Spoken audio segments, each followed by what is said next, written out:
ಆತ್ಮೀಯ ವಿದ್ಯಾರ್ಥಿಗಳಿಗೆ ಸ್ವಾಗತ. ನಾನು doctor Chidanand K Badager, Anand education ಅಕಾಡೆಮಿಯಿಂದ ಮಾತಾಡ್ತಾ ಇದ್ದೀನಿ. 8ನೇ ತರಗತಿ, 9ನೇ ತರಗತಿ, 10ನೇ ತರಗತಿ ಮತ್ತು PUC ಪ್ರಥಮ ವರ್ಷ ಮತ್ತು ದ್ವಿತೀಯ ವರ್ಷದ ವಿದ್ಯಾರ್ಥಿಗಳಿಗೆ ಕನ್ನಡದಿಂದ ಸುಲಭವಾಗಿ ಇಂಗ್ಲೀಷ್ ವ್ಯಾಕರಣವನ್ನು ಕಲಿಯುವುದನ್ನು ಹೇಳ್ಕೊಡ್ತಾ ಇದ್ದೀವಿ. ಹಿಂದಿನ ವಿಡಿಯೋದೊಳಗೆ ಪ್ರೊನೌನ್ಸ್ ಬಗ್ಗೆ ನಾವು ಕಲಿತಾ ಇದ್ದೀವಿ.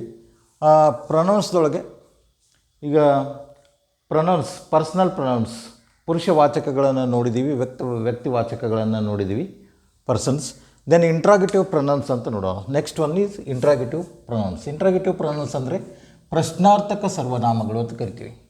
ಇಂಟ್ರಾಗೇಟಿವ್ ಪ್ರೊನೌನ್ಸ್, ಪ್ರಶ್ನಾರ್ಥಕ ಸರ್ವನಾಮಗಳು.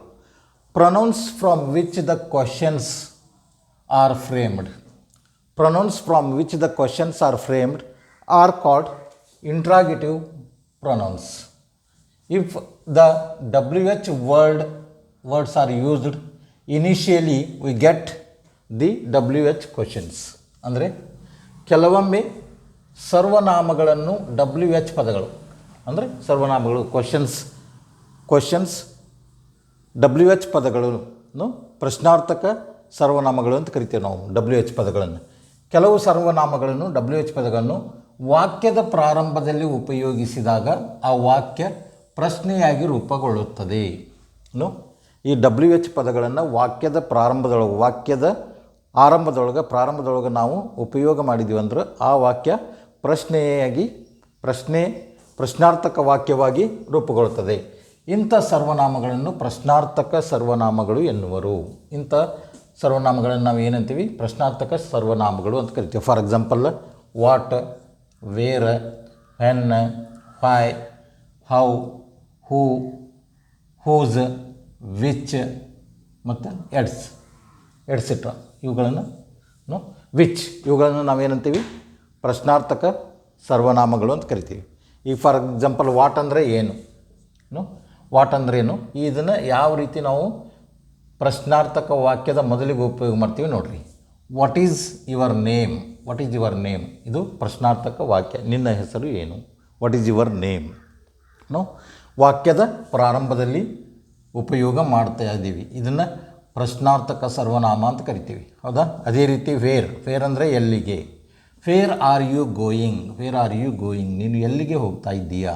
ಇಲ್ಲೇ ವೇರ್ ಅನ್ನುವಂಥ ಪದ WH ಪದ ಅಂತ ಕರಿತೀವಿ ಇದಕ್ಕೆ. ಅಂದರೆ ಪ್ರಶ್ನಾರ್ಥಕ ಸರ್ವನಾಮಗಳು. ವೈ, ಏಕೆ. ವೈ ಅಂದರೆ ಏಕೆ.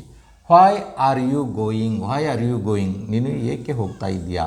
ಏಕೆ WH ಪದ ವಾಕ್ಯದ ಪ್ರಾರಂಭದಲ್ಲಿ ಯೂಸ್ ಆಗ್ತಾಯಿದೆ. ವಾಕ್ಯದ ಪ್ರಾರಂಭದಲ್ಲಿ ಈ WH ಪದ ಯೂಸ್ ಮಾಡೋದ್ರಿಂದ ಅದು ಪ್ರಶ್ನಾರ್ಥಕ ವಾಕ್ಯವಾಗಿ ರೂಪುಗೊಳ್ಳುತ್ತದೆ.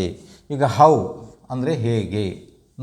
ಹೌ ಆರ್ ಯು ಗೋಯಿಂಗ್, ನೀನು ಹೇಗೆ ಹೋಗ್ತಾ ಇದ್ದೀಯಾ. ಬಸ್ನಲ್ಲಿ ಹೋಗ್ತಾ ಇದ್ದೀಯಾ, ಬೈ ವಾಕ್ ಹೋಗ್ತಾ ಇದ್ದೀಯಾ, ಬೈಕ್ ತೊಗೊಂಡು ಹೋಗ್ತಾ ಇದ್ದೀಯಾ, ಸೈಕಲ್ ತೊಗೊಂಡು ಹೋಗ್ತಾ ಇದ್ದೀಯಾ. ಹೌ ಆರ್ ಯು ಗೋಯಿಂಗ್, ನೀನು ಹೇಗೆ ಹೋಗ್ತಾ ಇದ್ದೀಯಾ. ನೆಕ್ಸ್ಟ್, ವಿಚ್, ಯಾವುದು. Which is your school, which.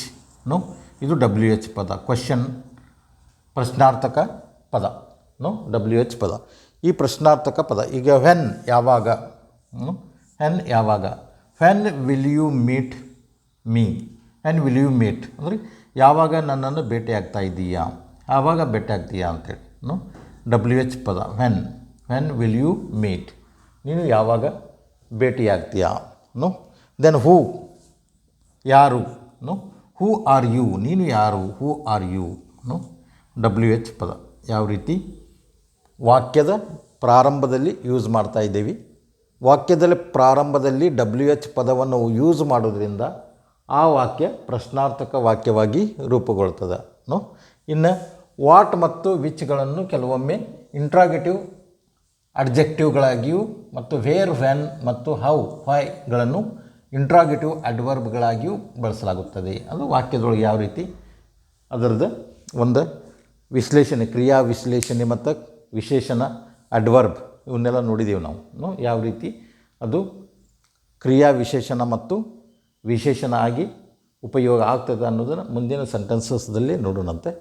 ಈ ಒಂದು ನಿಮಗೆ ವಿಡಿಯೋ ಅರ್ಥ ಆಗಿದೆ ಅಂತ ತಿಳ್ಕೊಂಡಿದ್ದೀನಿ. ಅಂದರೆ WH ಪದಗಳು ಅಂದರೆ ಪ್ರಶ್ನಾರ್ಥಕ ಪದಗಳನ್ನು ವಾಕ್ಯದ ಮೊದಲಿಗೆ ಪ್ರಾರಂಭದಲ್ಲಿ ನಾವು ಯೂಸ್ ಮಾಡೋದ್ರಿಂದ ಆ ವಾಕ್ಯವು ಪ್ರಶ್ನಾರ್ಥಕ ವಾಕ್ಯವಾಗಿ ರೂಪುಗೊಳ್ಳುತ್ತದೆ. ಅದನ್ನು ತಿಳ್ಕೊಬೇಕು ನಾವು.